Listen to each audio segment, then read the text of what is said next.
So প্রতিদিনের মতন তো বেরিয়ে পড়লাম পার্লারে যাওয়ার উদ্দেশ্যে। পুজো যেহেতু সামনে চলে এসেছে তাই দোকানের চাপটাও অনেকটাই বেড়ে গেছে। এর দোকানের সামনেই যেহেতু দুর্গাপুজো হয় তাই গোটা রাস্তাটাতে না রাইসের চেন লাগাচ্ছে, তো সেটা দেখতে দেখতেই আমার দোকানটা খুলে ফেললাম। তারপরে চলে আসলাম একটু কসমেটিক্সের দোকানে, আর এখানেই আমার চোখে পড়লো নিতা আম্বানির মিনি নেকলেস। তো নেকলেসটাকে সাইডে রেখে আমি আমার দরকারি জিনিসপত্র নিয়ে চলে আসলাম পার্লারে। আর এসে তো দেখলাম যে কাস্টমারের অনেকটা চাপ লেগে গেছে, তো এক একটা কাস্টমারের ডিমান্ড পূরণ করতে করতে তো বেঁচে গেল বিকেল। দুপুরে যেহেতু কিছুই খেয়েছিলাম না তাই বিকেলে একটা কেকই খেলাম। তারপরে রাত হতে আমরা ডিসাইড করলাম যে আজকে বাইরে থেকে খাবার খেয়ে যাব, তাই আমরা চলে গেলাম খাবার কিনতে। আর এই দোকানটা না একদম নতুন হয়েছে, তাই আমি চলে গেলাম এই দোকানে খাবার টেস্ট করতে।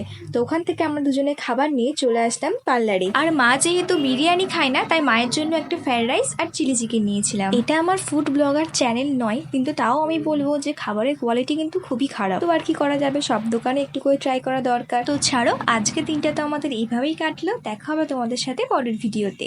বাই।